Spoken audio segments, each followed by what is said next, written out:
So hello, everyone. It is my great pleasure to introduce Dr. Kragel. He's an assistant professor in the psychology department at Emory University. He completed his PhD in psychology and neuroscience at Duke University, and he was trained as a postdoctoral fellow at the University of Colorado Boulder's Institute of Cognitive Science.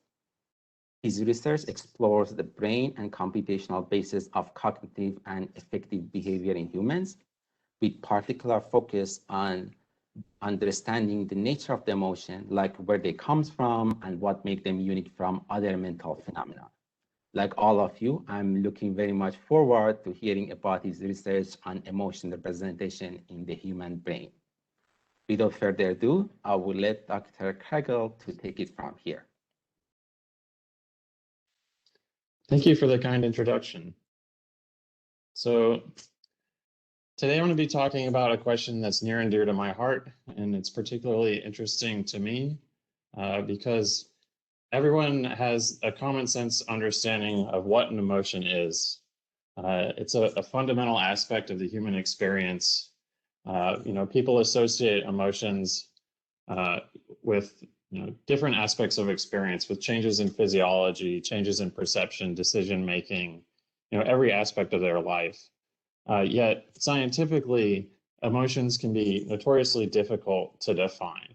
So scientists look to many different measures, many different features to try to understand what emotion is.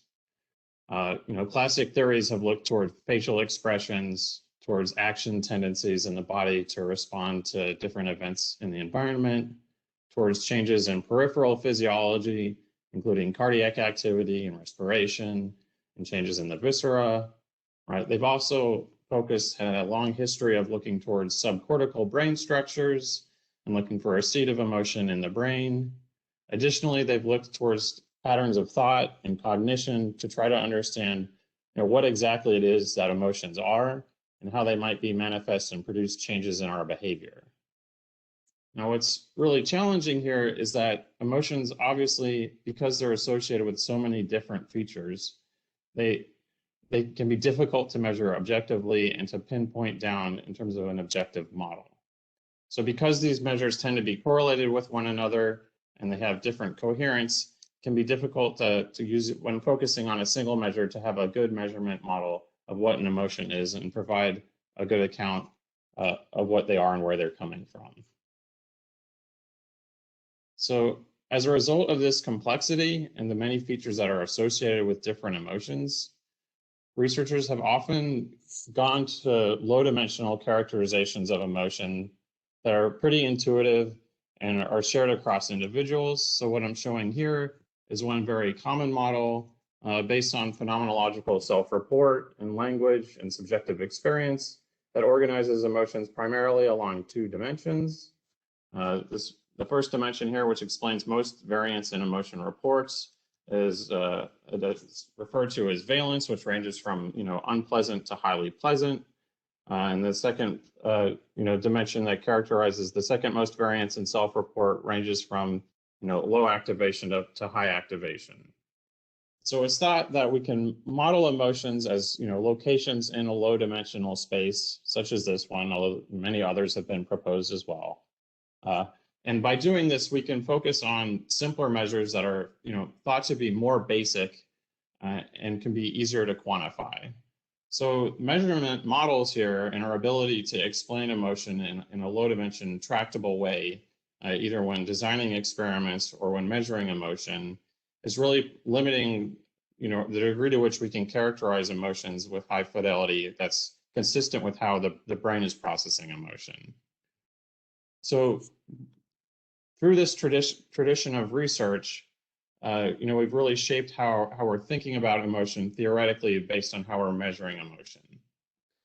And so one result of this is that there's an assumption that there are systems in the brain and there are systems in the body that are associated with these low dimensional accounts, these features such as valence and arousal, or distinct emotion categories such as surprise and happiness and so forth. Now, today I'm going to be proposing an alternative framework that's been successful in my research, and many other research groups are using this to study emotion.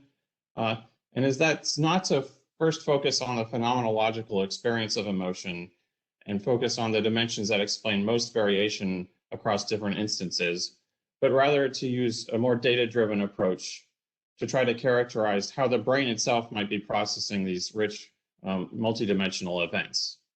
And so the idea is to use machine learning to develop high-dimensional models of emotional phenomena. And so the outcomes of these models, what these models aim to predict, is emotional behavior.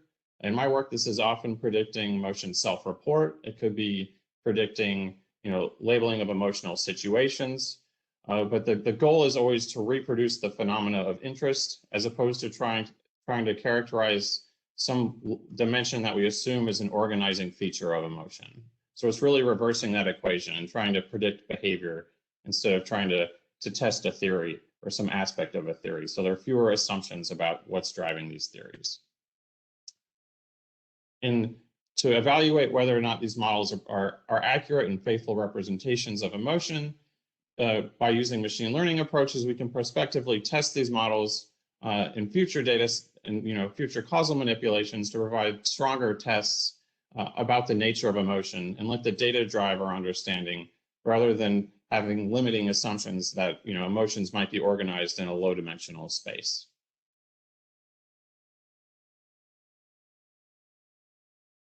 So the first set of research that I'm going to be discussing today is focusing on the question of whether or not emotional states are characterized by distributed brain representations.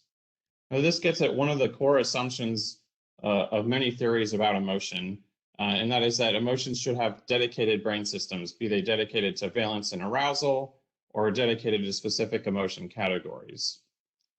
And so if emotions are represented by distributed systems in the brain, as opposed to having dedicated circuits, then patterns of brain activity should be able to discriminate among multiple distinct kinds of emotional experience. And that could be true whether or not they're dedicated systems or whether or not emotions are represented in a distributed way.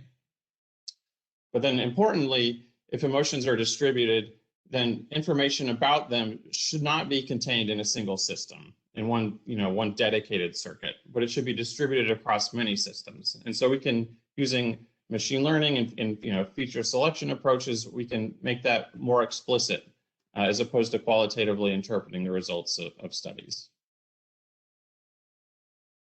So then how do I go about doing this in human participants and studying emotion and how it relates to brain activity?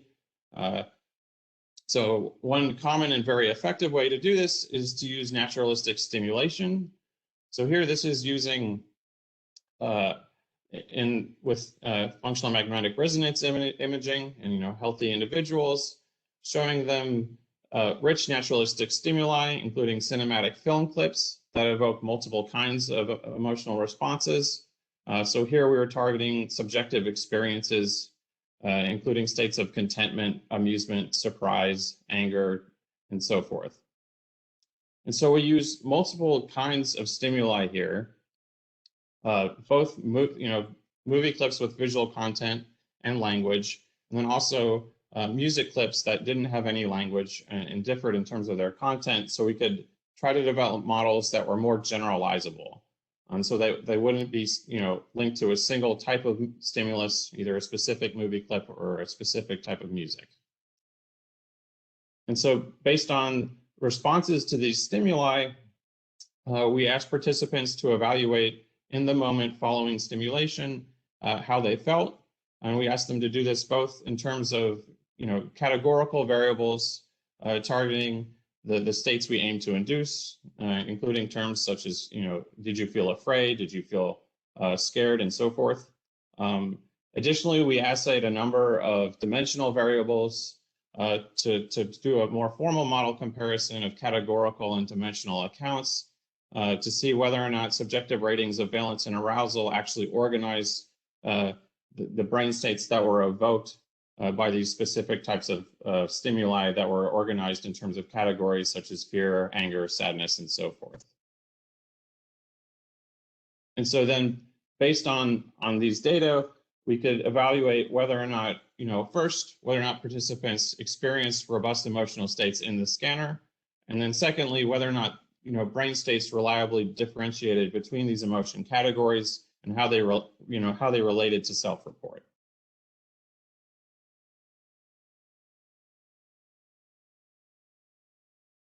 So how well did this manipulation work? Here I'm showing a matrix of self-report variables averaged across the group. Here, this is 32 subjects. In this matrix and following data that I'm going to present today, each row corresponds to the target emotion, or what we might consider the ground truth for these manipulations, which corresponds to each of the 7 categories that we aim to invoke in terms of experience. The heat map corresponds to a standardized score based on self-report for each item relative to the average of all others. And you can see here where, and again, in this matrix, each column corresponds to the self-reported feeling here. And so you can see that all of the elements along the diagonal tend to be positive, showing that this induction worked pretty well in terms of evoking distinct feeling states, where most of the elements along the diagonal are positive, and most of the elements are off diagonal are negative or near 0. You can see that there's some dimensional structure organized by valence and arousal in this graph. If you look between positive emotions, the off diagonal elements between contentment and amusement are somewhat positive, and there's again more positive off diagonal elements for negative emotions, where elements between fear and anger or fear and sadness are also positive. In more formal regression tests, we could show in this data that there's clear dimensional structure, that these categories are replicating a large body of research, that these categories are organized in that low dimensional space, organized by valence and arousal.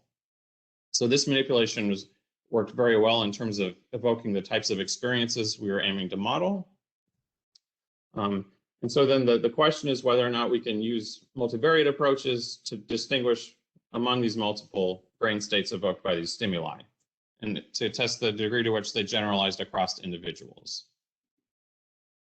Now, there are multiple considerations for developing these models. In this case, because we're interested in testing whether or not emotion representations are distributed across brain systems, as opposed to having a spatially localized sort of modular structure where there's a simple sort of dedicated circuit, we wanted to use whole brain models of brain activity spanning the entire brain, so both cortical and subcortical structures.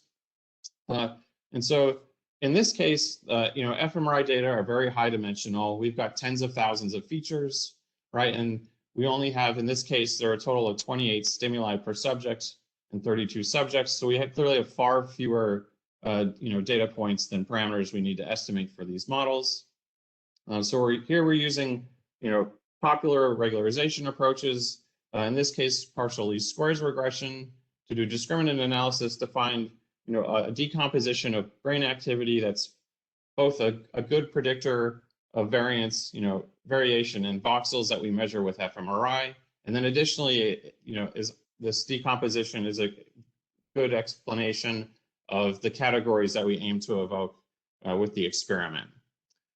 So that's a decomposition technique we use to deal with the dimensionality of the data in this case and to regularize our model. And then additionally, for model development, we also wanted to develop models that generalize, right? So in terms of experimental design, we selected stimuli that varied both in their perceptual features and in terms of semantic features, including language and not. And by training these models across those different types of stimuli, the aim was to identify representations that were more related to abstract categories like these emotions, as opposed to be directly related to stimulus features.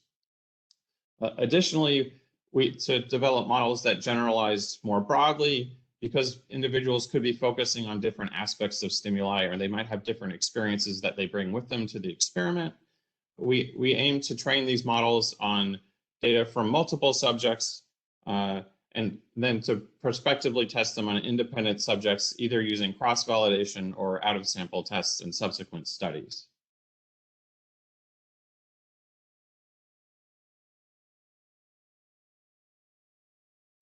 So how well did this modeling approach work? So here I'm showing results from the whole brain analysis developing a 7-way classifier using partial least squares discriminant analysis. And so the short story is that this model works to a certain degree. There's some evidence for discriminability. So on the left here, I'm showing patterns estimated using bootstrap resampling that show regions that consistently are associated with the evocation of different emotional experiences, one for each category. You can see spatially, they're distributed across many cortical and subcortical regions, but the overall accuracy in a 7-way test is around 37.3%. Here where chance is around 14%.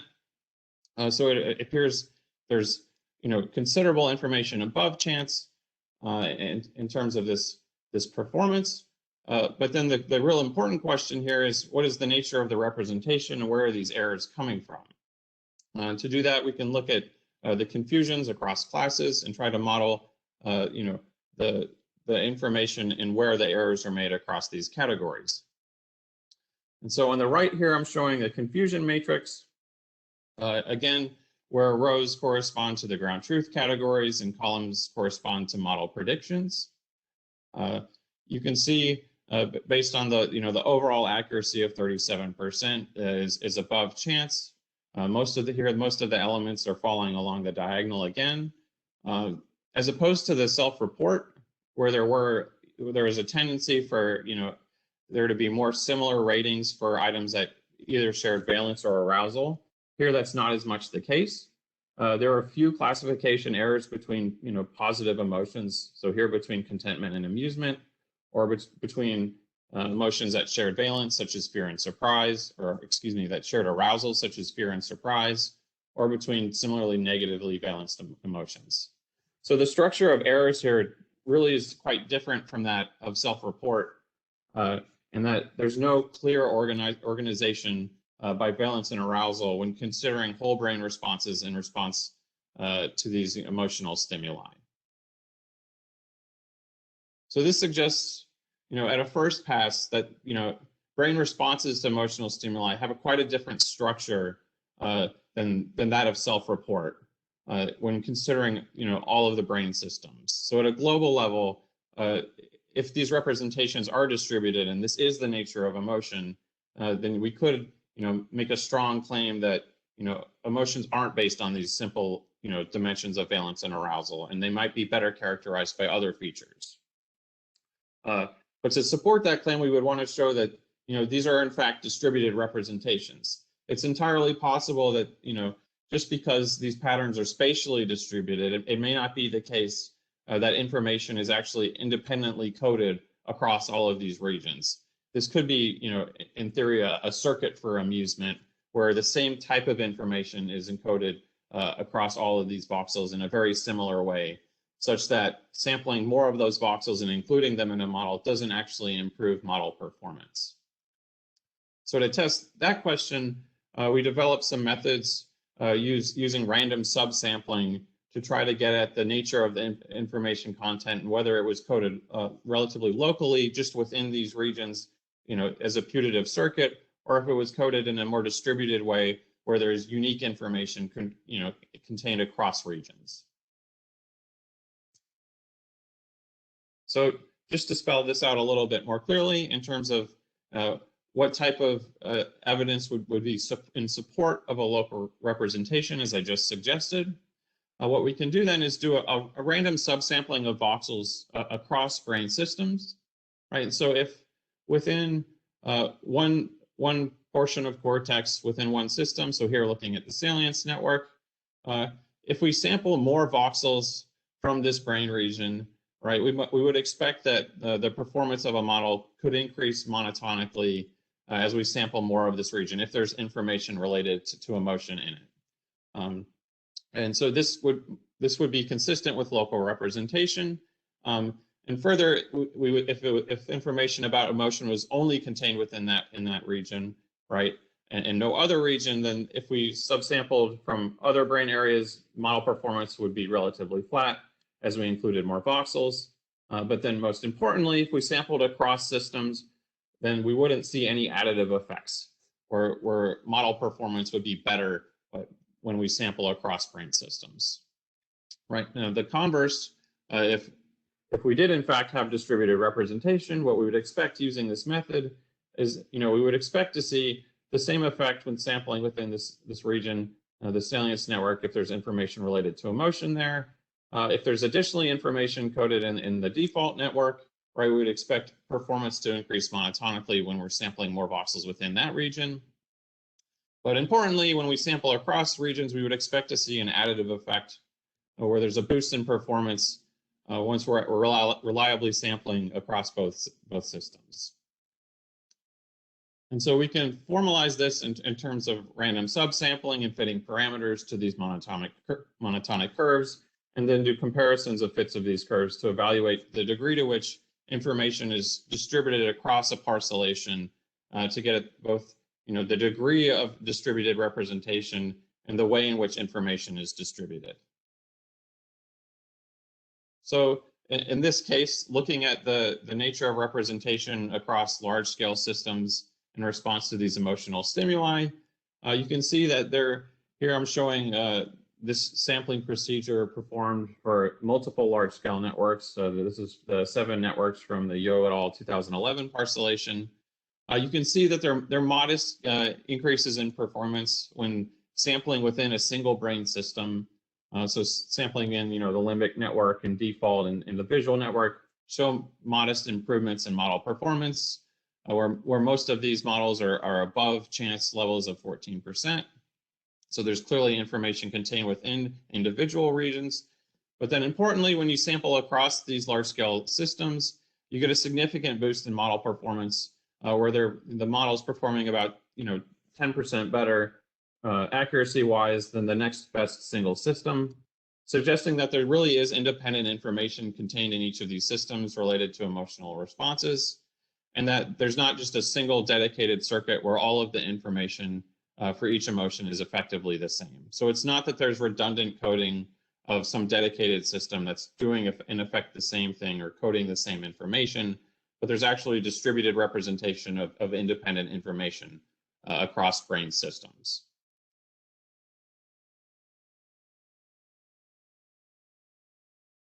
So to summarize this first bit of the talk, these data suggest that emotional experiences are characterized by distributed representations, suggesting that a modular or a dedicated systems view of emotional experience doesn't capture the diversity of systems engaged during emotion, during naturalistic experience. And further, this study shows that components of emotional experience generalize across different types of stimuli, across music and videos and different types of sensory input, and that context and stimulus information is not entirely driving emotional responses. And then finally, this study shows that brain representations of emotional states are not organized predominantly by dimensions of valence and arousal, that there are many, many other features that we need to consider just based on the amount of variation in brain activity that we can use to predict these self-report outcomes in a reliable way. Now, this is good evidence that emotions might be represented in a distributed way, but it's not clear based on the results of this single study whether or not these models really capture emotion or if they're really just specific to this particular set of stimuli or the particular population that we scanned in this instance.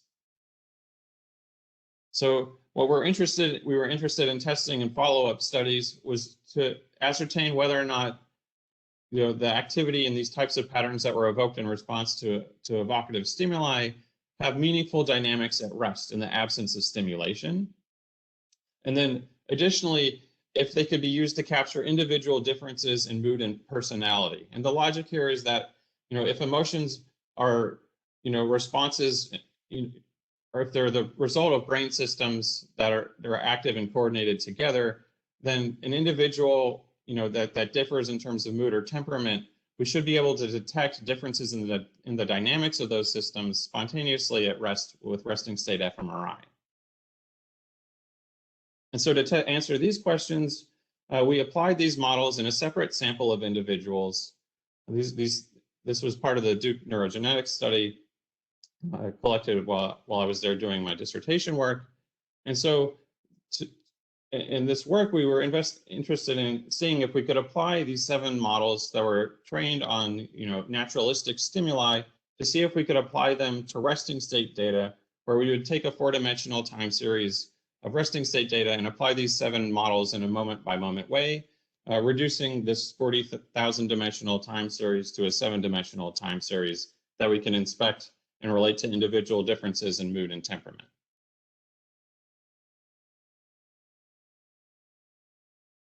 And so just to give you a better picture of what that processing stream looks like, to quantify individual variation in emotional states, we took these 7 model outcomes, and to summarize that data, rather than looking at dynamics or transitions among emotional states within a scan, we simply summarized them by taking the sum of each time point, where we classified every time point and went from a time series down to a multinomial distribution here of 7 categories. So this time series on the top is showing the results for one particularly fearful subject. This time series on the bottom is showing the same approach applied to a subject who is classified as more frequently being in a state of anger during a resting state scan. And this isn't to say that these individuals were experiencing fear evoked by these naturalistic stimuli, or or they might experience in everyday life, but it's just suggesting that endogenous variation in these brain systems might be biased towards one state or another when at rest. Now, to test whether or not these models, when applied to resting state scans, actually captured individual differences, we ran a series of regression analyses, regressing them on state and trait measures of emotion. And in particular, we were interested in looking at measures of depression and anxiety and factors from the Neo-Big Five. So here I'm showing results of those analyses. This first bar plot is showing correlations between measures of mood. So here, this is depression, self-reported depression from the Center of Epidemiological Studies Depression Inventory the week prior to scanning. You can see there's a specific positive association between the frequency of classifications of sadness during scanning and self-reported depression. On the right here, I'm showing state anxiety is reported during scanning. And you can see there's a selective association between the frequency of classifications of fear, and there's also a negative association with the frequency of contentment and this state measure of anxiety. So these suggest that there are measures of mood outside the scanner, sort of temporally adjacent to imaging, are positively associated with the models that were developed in a different sample of individuals in response to naturalistic stimuli. This is supporting the construct validity of these models and suggests they might actually be capturing something related to the nature of emotion, as opposed to some features of the stimuli we used in the first study. Additionally, we were interested in seeing beyond state measures of mood, whether or not these models might capture individual differences in personality traits related to emotion. So on the left here, I'm showing regression coefficients regressing the classifications these models produce with trait measures of anxiety, and they positively were associated with the frequency of classifications of fear and negatively associated with the frequency of classifying anger. You can also see in the middle here, there's a specific association between classifications of anger and self-reported angry hostility from the Neo-Big Five.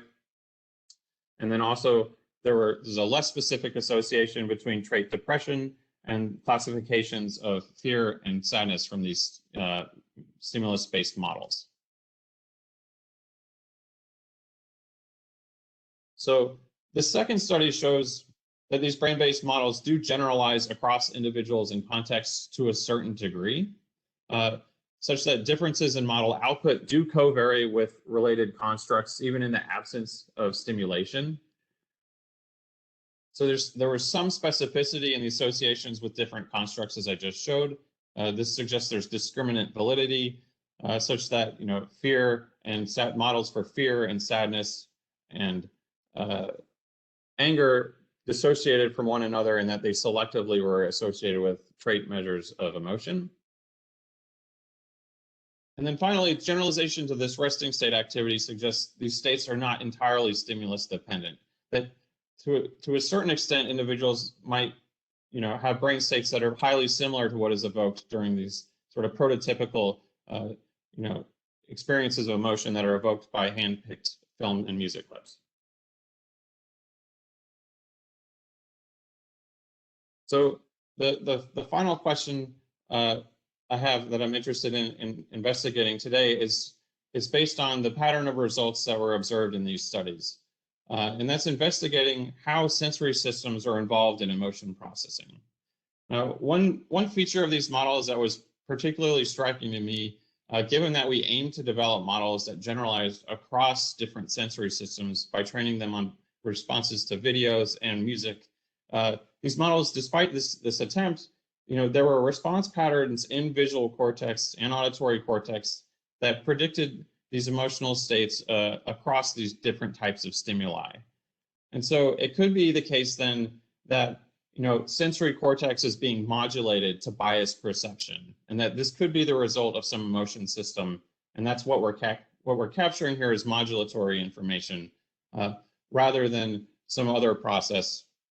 And then the other account we were interested in testing is whether or not they uniquely encode information that's associated with emotional states, such that there might be visual features that are in fact reliably associated with emotion, or that individuals learn to associate with different types of emotion categories, such that when if you're in, say you associate a certain visual stimulus with happiness, such that even if you're not perceiving that visual stimulus subsequently, but if you're in a state of happiness, your visual cortex might be biased towards perceiving or representing that type of information in the future, such that there could be a rich code associated with sensory states linking them to these emotion categories.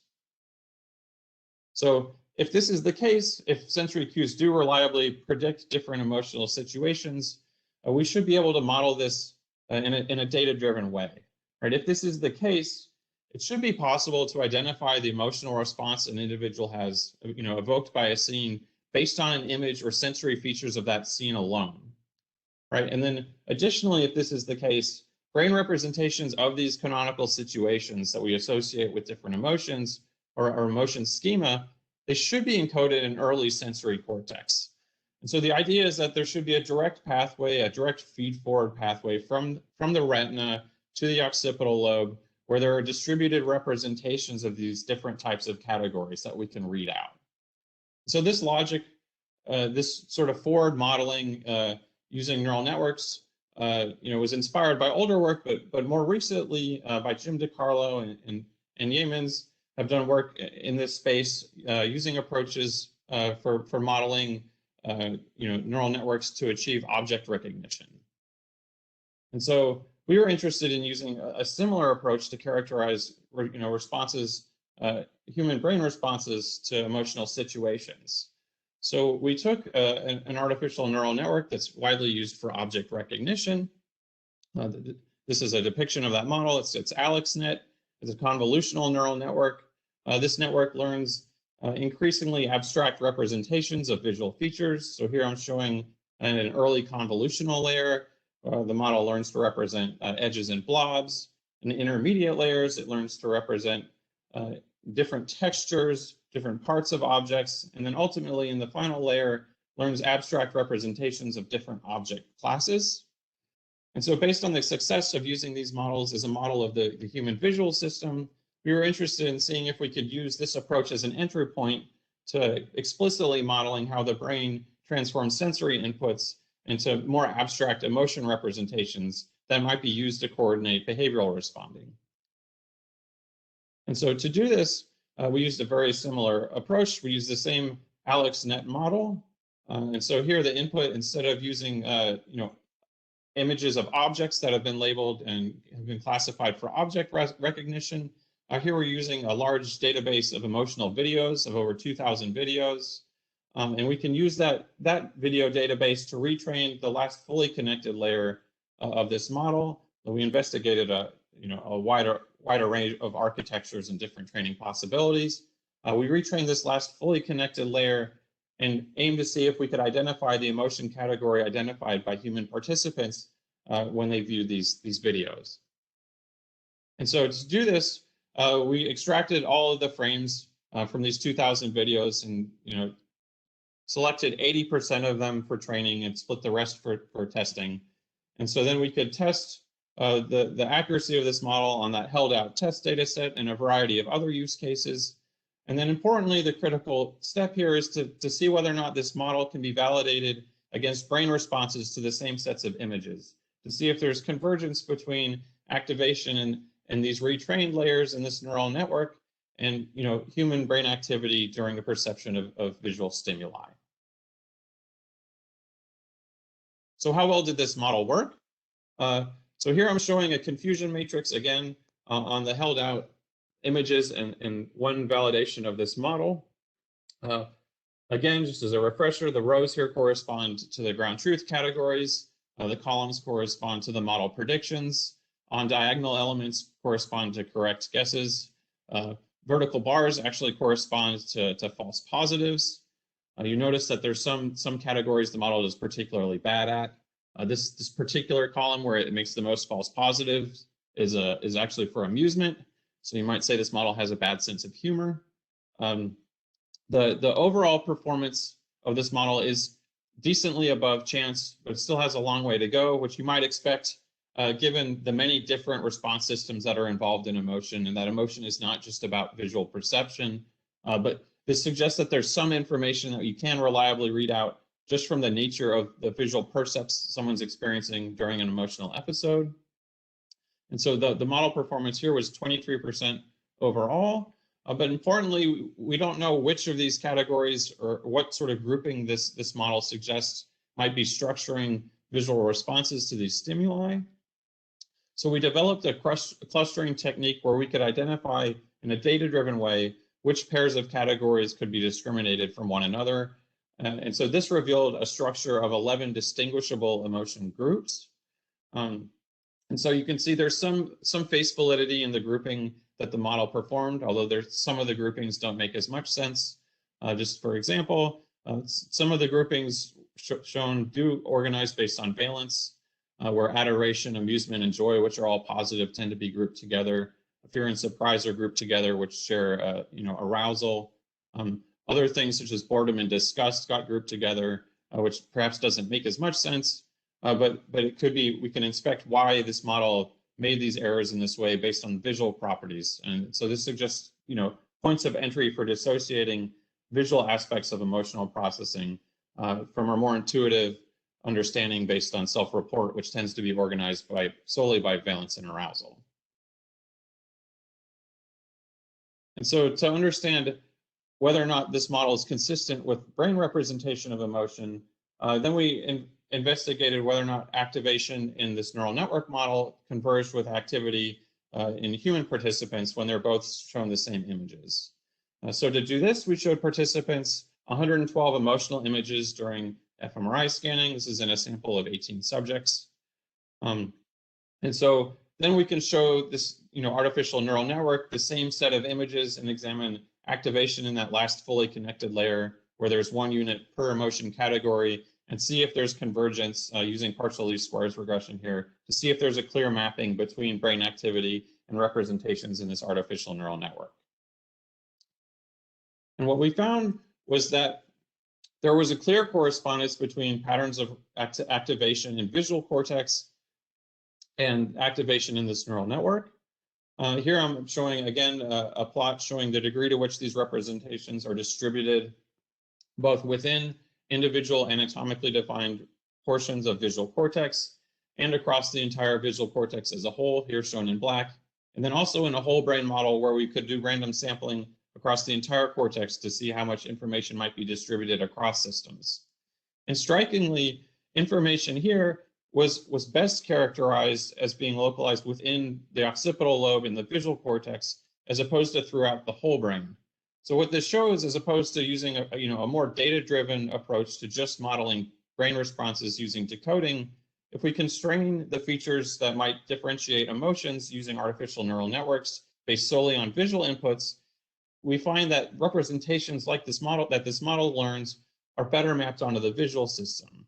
And so this suggests a way that if we develop artificial neural networks to characterize other aspects of emotional responding, be it auditory inputs, it could be related to memory or reinforcement learning or motivation, we might be able to really understand what those widespread patterns I showed early on from the first study, what those patterns actually mean, and how they can be related to specific transformations of stimulus input and how they relate to one another.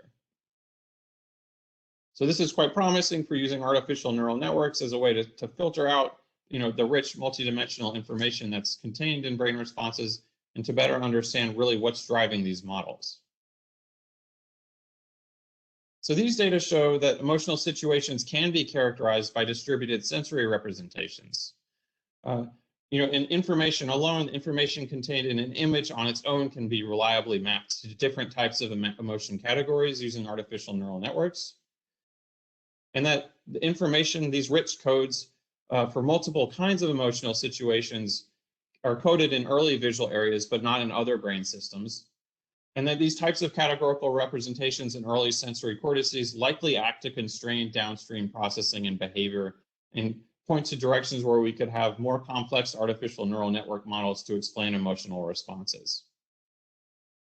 So I'm optimistic that this is a way forward in, both measuring human brain activity in naturalistic settings and by modeling how those responses might emerge using neural networks, we can gain more explicit understanding of how emotion is represented. And so I view this really as a two-stage process that's iterative. Measuring human brain activity can reveal the true complexity of emotion, as opposed to assuming it can be characterized in some low-dimensional space that's primarily driven by self-report. Then additionally, machine learning can be used to more explicitly model how the brain produces these behaviors and to afford prospective testing to have strong inferences about whether or not a model is characterizing information related to vision or a specific emotion or some related construct. And then by iterating through this procedure, we can reevaluate our assumptions and provide more objective accounts of emotion.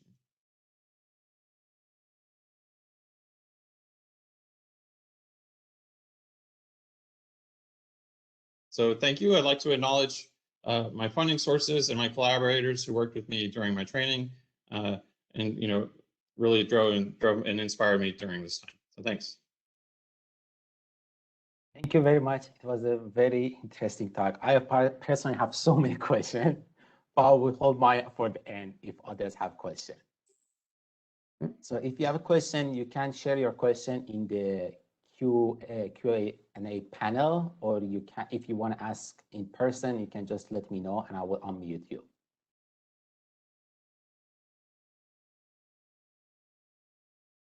Okay.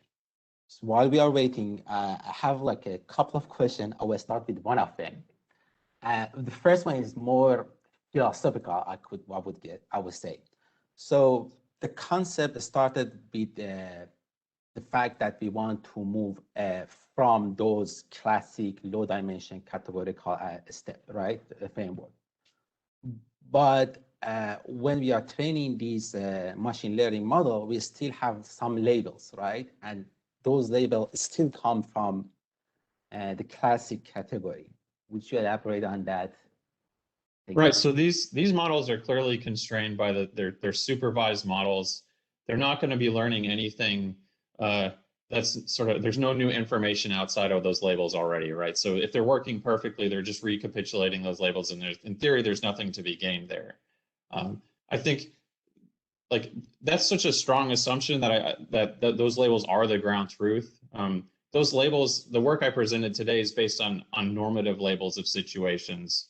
And that's such a strong assumption that I don't think it's going to hold, that performance will never be that high such that this set of categories will be the correct answer. So I think there will always be lots of errors in this case where that assumption may not hold, but moving beyond these supervised approaches, currently interested in seeing if we can use other learning paradigms, such as reinforcement learning, if we can just present individuals these same sets of stimuli or a robust set of images or videos. Can they learn on their own based on their selections? Can we learn to model structure in these images right, that provides alternative groupings, or even using unsupervised learning. What's particularly interesting in this space about the neural network model is that was a transfer learning model based largely on object recognition. So the features that it used to dissociate these emotion categories weren't learned in a supervised way, but the transfer learning just mapped those representations onto these categories. So what that suggests, again, in support of a distributed view, is that the types of representations that we map onto these categories aren't dedicated or uniquely mapped onto emotions in a one-to-one way. So viewing them more flexibly in this way suggests that we can use representations that are much broader than just these categories. So there's two questions from Gopi. So the first one, I think his name or her name is Gopi, saying like above chance is fine, but are you reading too much into it since the absolute accuracy is very low? Yeah. So there are a couple of responses and factors that are important to consider there. So in the first imaging study, the absolute accuracy was 37%, and that was done on a single trial model where we're modeling responses to a single video for a participant or a single music clip and classifying that. I think that accuracy level speaks a lot more to the amount of noise in bold data. If we average across trials there or aren't trying to generalize as much, the model performance goes up to around 65%. So I think it speaks, there are many factors that push that accuracy level around. Based on the fact that the structure of the models doesn't change so much, it's not sensitive, like relationships with valence and arousal, for instance, doesn't change as you average across stimuli. Things tend to get more categorical as you reduce the noise by averaging in that way. So I think that's a fair point, because the performance isn't that high, but it's the structure of errors and what's driving it. And so, based on inspecting this data, it seems to be, predominantly random noise is the source of errors, and it's not so much the structures that we might care about.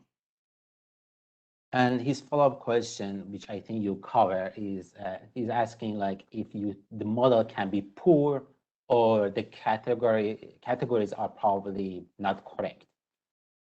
Yeah. So there's a question from Shin Lee. She's asked, or he, I'm sorry again, any particular reason for using AlexNet in emotion recognition? Any thought about using more recent architecture like VGG face?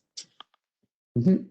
Yeah, so I started that project and using AlexNet when it was one of the more popular models that had been mapped onto fMRI data at the time. This was around 2017. I mean, recently this has exploded, right? And there are many other models I'd be interested in testing.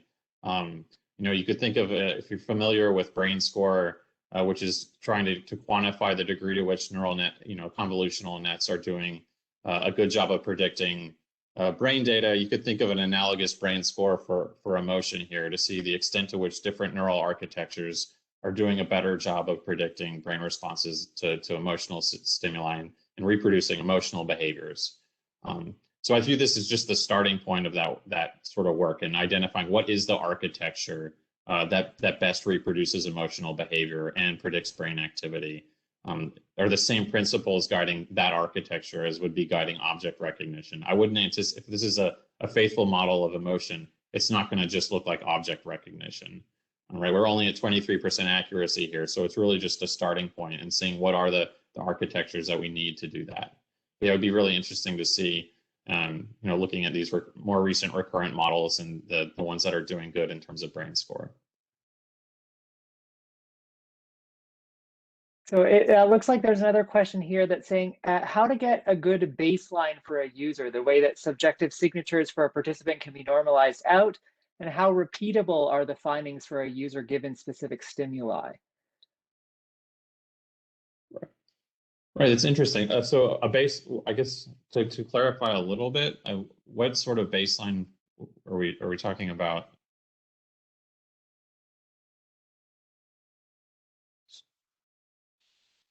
So it looks like that was a question submitted in the chat. If you could please clarify the person who asked that. I can unmute Mitra to see if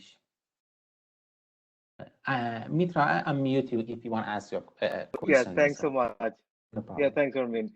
So by baseline, I meant like if there are any specificity, like for every user, if there is any signature that you would think would kind of define, maybe this is, say, if you're looking at my signatures, that is very specific to Vikram, because there may be some subjective and objective measures. So I'm kind of wondering that is there a chance that maybe my subjectivity can color some of the observations, and are there ways by which you can kind of normalize that subjectivity so that you can figure out that, yes, I'm actually responding to that stimulus rather than that is kind of a unique signature for me? So that's, sorry for the confusion in the question. Yeah, I think, so looking at individualizing these models, ultimately the goal for this work is to have better targets for interventions and clinical interventions related to mood and affect. So it needs to go in a direction of individualizing these models as opposed to focusing on normative behavior. And so I think there are many Bayesian approaches where you can have a population level model that would look like something like these models, where there's a normative account of normative ratings. But if an individual has very stimulus specific ratings based on their own history and experiences that are different, we can ask questions about whether or not it's variation in their experience that's leading to different self-report, but it's the same brain systems that are engaged, or we could see if maybe it's differences in brain systems that are engaged, and have variation across individuals, and model, use Bayesian approaches to have a normative versus individualized account of what's going on there. I think to do that, though, we need to have a lot of more data-rich experiments and sort of training of these models for individual users. That's a very different sort of applied approach than this sort of normative modeling that we've been doing so far. That's a great question.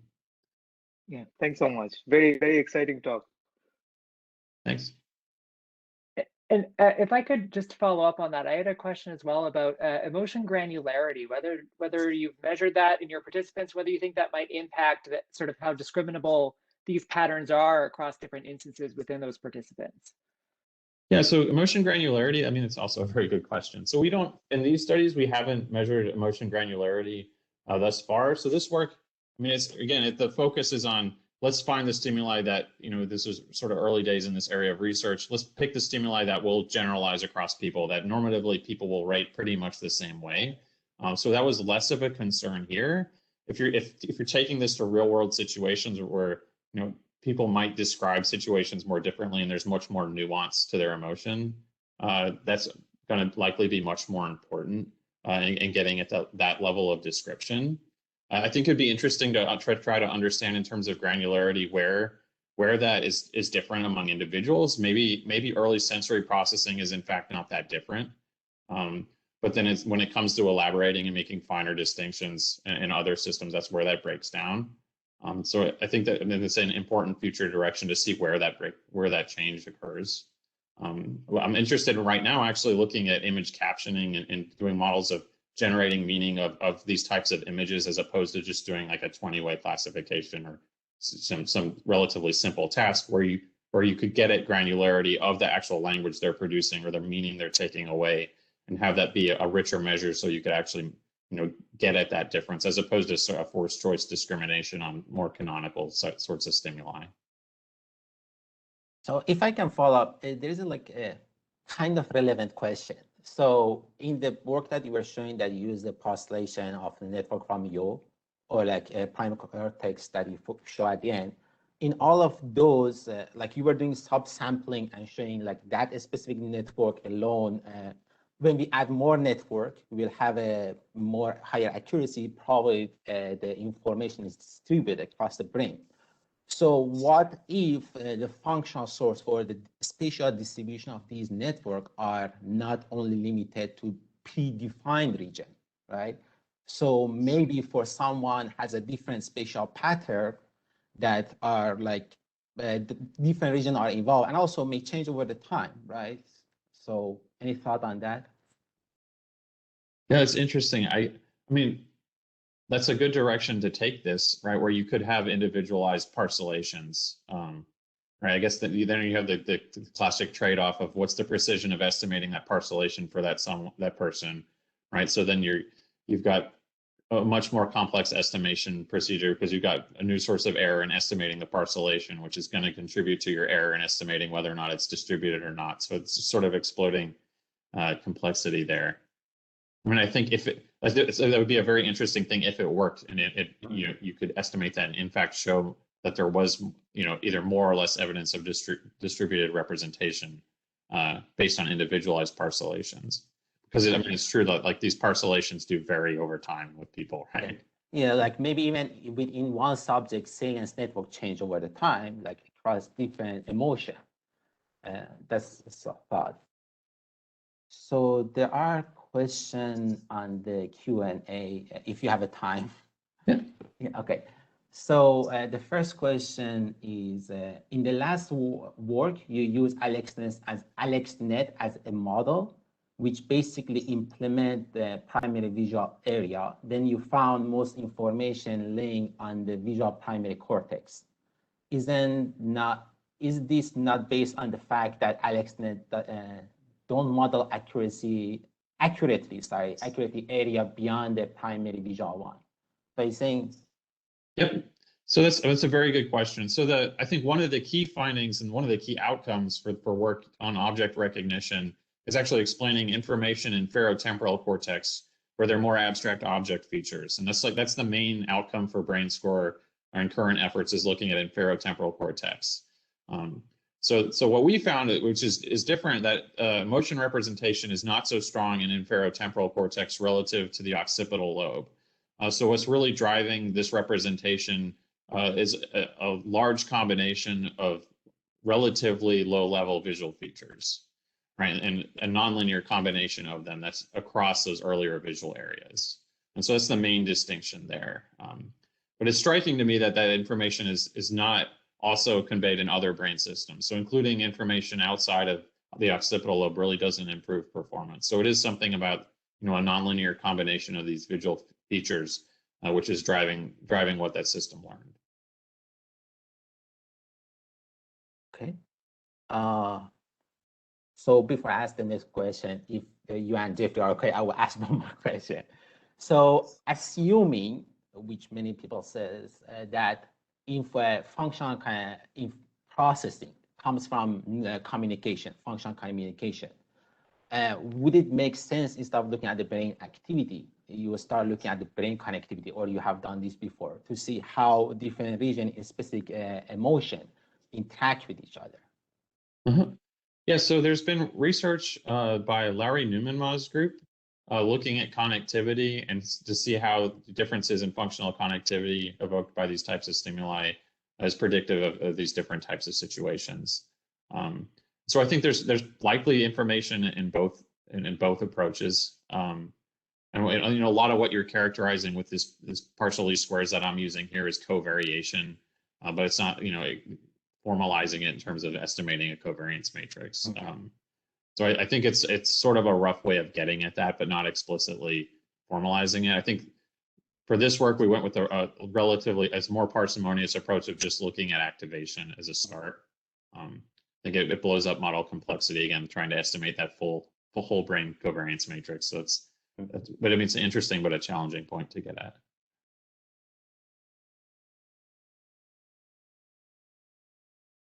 So there is one more question. What are the future steps for this research? Will you adjust the experience model or enhance the machine learning model to improve accuracy? So basically, they want to know what's your future step. Right. So it's concurrently doing both. So it's trying to expand the architecture and the types of machine learning models. So looking at reinforcement learning, looking at like we didn't, characterize any auditory processing or processing of music, right, and how that might lead to emotional experience, and look at multisensory integration and multitask learning. So there are many parallel directions we can take this. So one, right, is we could just focus on the neural network modeling and see if we could predict emotional behavior better that way. We could independently look at just doing better brain imaging experiments, but really the real goal here is to have those working in concert, to see like this work was motivated because I didn't really understand what was going on in early visual cortex. To see if we could use neural network models to explain that. Well, we can pick out any chunk of these patterns that we see with the imaging studies and try to explain it terms of hypotheses based on that brain activity, what we think is driving behavior there. And if we can model that with the neural network and do this in an iterative sort of construct validation process of the neural network models and then also the neural data. Thank you.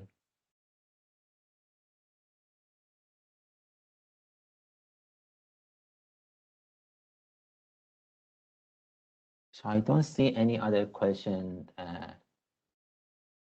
Jeffrey, do you have any comment to add? I just have one more, if I may.